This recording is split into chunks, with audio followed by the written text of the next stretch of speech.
I never thought I'd become a stranger in my own home. My name is Elena, and at 39, I'm watching my perfect life crumble piece by piece. David and I have been married for 12 years. He's 42, hardworking, and we have 2 beautiful daughters who mean everything to me. There was a time when we had it all: a lovely home, reliable car, steady jobs. We were genuinely happy. I believed this happiness would last forever. How naive I was. Everything changed the day I walked away from my job.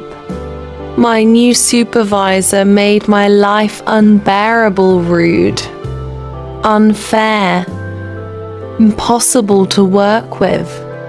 I couldn't take another day of her toxic behavior. When I told David the truth, he initially supported me. "You did the right thing," he said. "You don't deserve to suffer like that." But his patience didn't last long. Now he comes home exhausted and bitter.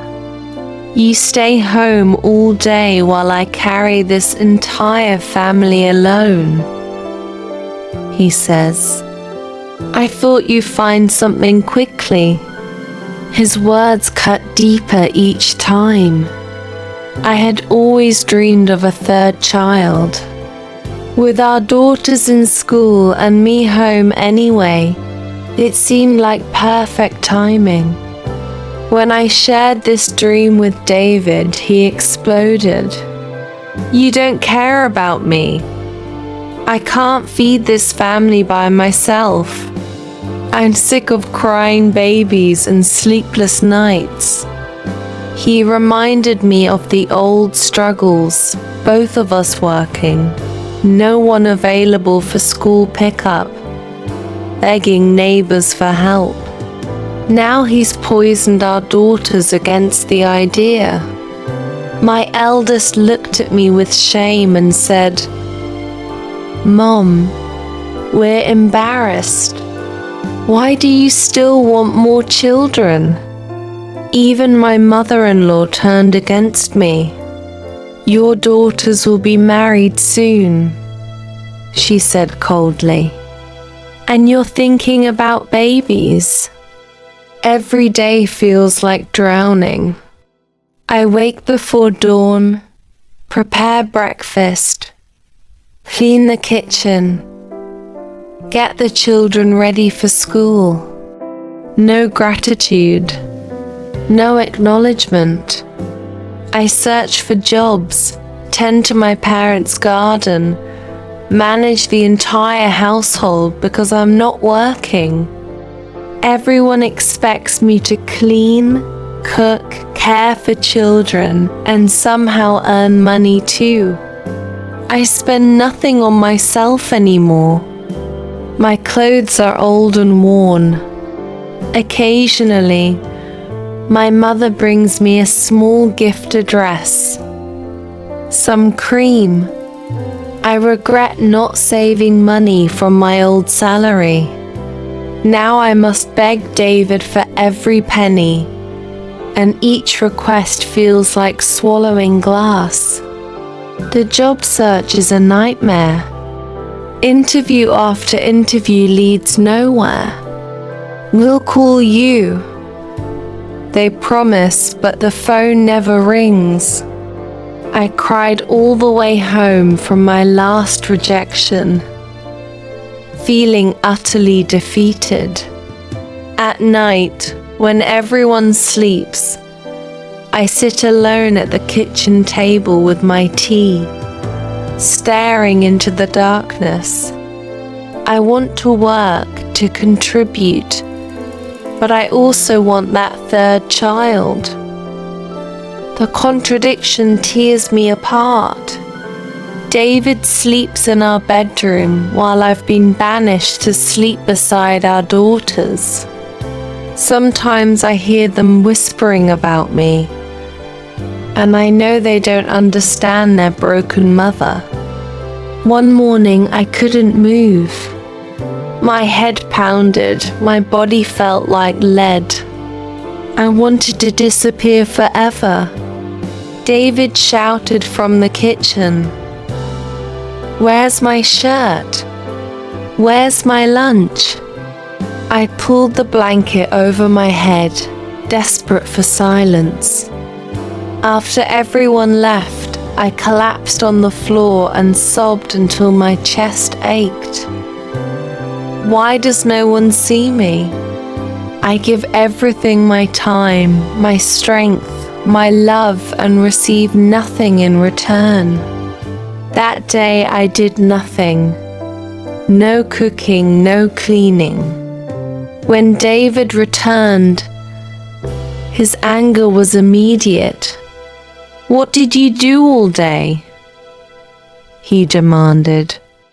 "I tried to breathe," I whispered. He just shook his head and walked away. No one asked if I was okay. No one noticed my swollen, red eyes. That night on the balcony, staring at the stars, I found a tiny spark of hope. Maybe things could change. Maybe there was still light for me somewhere. The next morning, I forced myself to try again. Computer searches, letters to companies, phone calls.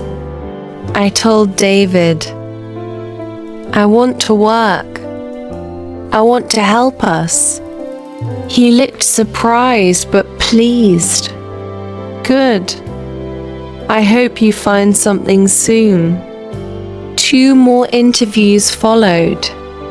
One manager said, "You're qualified, but we have no openings now." Another said, "Come back next week, we might have something." That small possibility lifted my spirits. I talked honestly with my daughters. "I want a 3rd child, but I also want to work," I explained. Their response surprised me. "We want you to be happy, Mom." My mother-in-law remained skeptical, but I felt stronger now. I helped my parents more at their farm, cleaned the house less, rested more. I told myself daily, "I can do this. I'll keep trying even when it's hard. I want to be better for my family and myself." Then came the phone call that changed everything. "We want to hire you." Joy and terror flooded through me simultaneously. When I told David, he actually smiled. "I'm proud of you." He said words I hadn't heard in months. Working again was challenging at first, but having my own money felt incredible. Meeting new people, contributing to something meaningful, I remembered who I used to be. My daughters helped more around the house and smiled genuinely again. Even David became kinder, more patient. I still dream of that 3rd child someday. But now I know something crucial: I am strong. I can care for my family and myself. Life isn't easy, but I've learned to fight and learn to hope. I'm not alone anymore. Here's what I discovered. When you have money, people treat you with respect. When you don't, even your own family can turn cold.